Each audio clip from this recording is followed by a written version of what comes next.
अस्सलाम वालेकुम दोस्तों, मेरा नाम है मोहम्मद नासिर और जैसा कि आप जानते हैं मैं अपने हिंदू से मुसलमान होने का सफ़र इन वीडियो में बयां कर रहा हूं। तो पिछले पार्ट में मैंने आपको बताया कि गज़ट में नेम चेंज होने के बाद मैंने अपनी फैमिली में बताया, तो फैमिली ने क्या रिएक्शन दिया ये सब पिछले पार्ट में बताया। और अब मैं आपको बताने जा रहा हूँ कि जब मुझे दीन के मसले मसाइल जानना था, इस्लाम को जानना था, तो इतना कुछ तो मुझे आता नहीं था। बस मैंने कलमा पढ़ के गुसल करके जो बेसिक चीज़ें थी, बेसिक चीज़ें थी वो मैंने अपने मतलब खुद से कर ली थी। पर मुझे इस्लाम सीखना था, तो उसके लिए तबलीग जमात जाना था मुझे। तो उसके लिए मैं शहर आया, भोपाल आया, तो मैंने मतलब मशवरे करे मस्जिदों में, और मैंने अपने डॉक्यूमेंट भी बताए कि देखो भाई मेरे पास गजट है, ये सब चीज़ हो चुकी है, बस आधार में नेम चेंज नहीं हुआ है। तो वो उसका रीज़न था कि मेरी स्टडी कंप्लीट नहीं हुई थी, इनकम्प्लीट थी, तो रजिस्ट्रेशन आने में दिक्कत जाती। तो मैंने कहा ये सब चीज़ें बाद की, मैं बाद में कराऊँगा। तो कुछ लोगों ने तो मना कर दिया, यहाँ भोपाल से सब लोगों ने मना कर दिया। 2-4 जगह मैं गया, सब ने मना कर दिया, बोले हम नहीं ले जाएंगे, क्योंकि मसले मसाइल चल रहे हैं और आज के मुसलमान तो आपको पता है कि कितनी छोटी-छोटी भी बातों में डरते हैं। सब नहीं, सबका नहीं कह सकता मैं, पर चंद मुसलमान जिनसे मैं मिला, उन्होंने साफ जमात में ले जाने से मना कर दिया। फिर मैंने क्या किया, मैं वापस वहाँ से आ गया। मुझे कुछ समझ में नहीं आ रहा था कि अब क्या किया जाए। उसके बाद में मैंने देखा कि यार ऐसा माहौल पूरे इंडिया में तो होगा नहीं। कहीं तो ऐसा होगा कि जहाँ मतलब इस टाइप की राजनीति नहीं चलती होगी।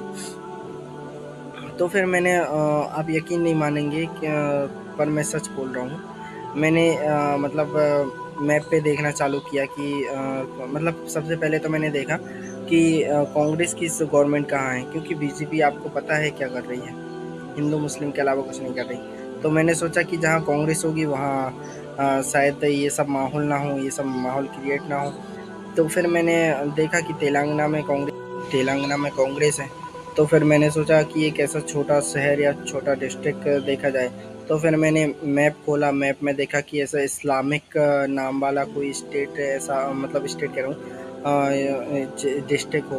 तो मुझे मैप में दिखा आदिलाबाद। आदिलाबाद है वहाँ पे।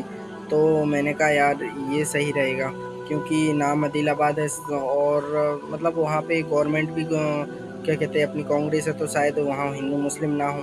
तो फिर मैंने क्या किया कि एक मतलब प्लान बनाया कि सब कुछ छोड़ के यहाँ से मैं शिफ्ट हो जाता हूँ। मैं पहले होशंगाबाद में रेंट से रहता था, मेरा घर वहाँ बनखेड़ी पिपरिया में है।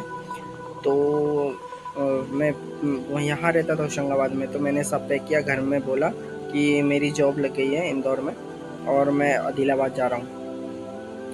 मतलब आदिलाबाद का नहीं बोला, मैं इंदौर जा रहा हूँ, वहाँ जॉब लग गई मेरी।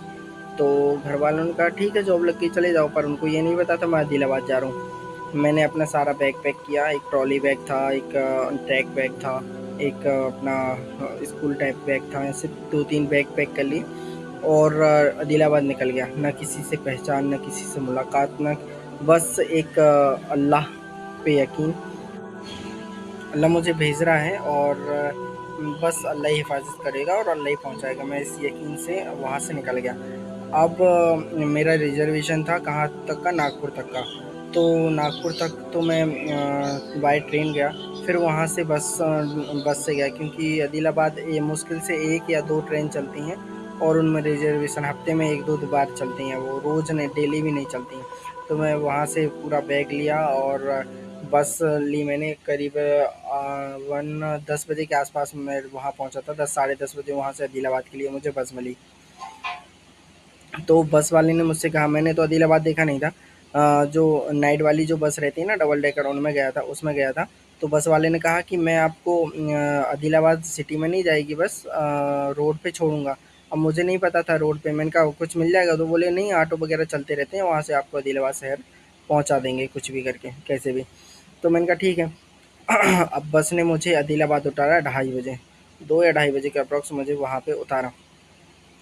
अब पूरी सड़क सुनसान, चौराहे पे मैं अकेला, न, कोई नहीं दिख रहा न, पूरा अंधेरा लगा हुआ है। स्ट्रीट लाइट जल रही थी, हालांकि स्ट्रीट लाइट थी, पर कोई सुनसान था। ना कोई ऑटो वाले था और ना कुछ था।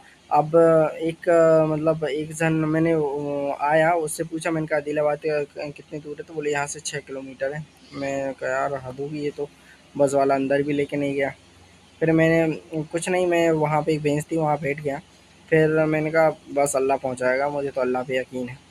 फिर उसके बाद में दो स्कूटी वाले दो लड़के आए, उन्होंने मुझसे कहा कि कहाँ जाना है आपको? मैंने कहा कुछ नहीं यार भाई, मैं आया हूँ आदिलाबाद आया हूँ, मेरा दोस्त रहता है तो उसके पास आया हूँ, पर वो फ़ोन उठा नहीं रहा अभी, कुछ मुझे होटल छोड़ दो। तो उन्होंने बोले ठीक है। अब तो वहाँ बस स्टैंड आदिलाबाद तो मैं पहुँच गया, पर मेन आदिलाबाद सिटी पहुँचने के लिए मैंने क्या किया, कैसे गया, वो आगे की स्टोरी में आपको पता चलेगा। क्योंकि वीडियो बहुत लंबी हो रही है, तो उसके लिए अगर आपको मेरी कहानी पसंद आ रही है तो प्लीज़ लाइक करें, शेयर करें और सब्सक्राइब करें और अपने राय कमेंट में दें। अस्सलाम वालेकुम।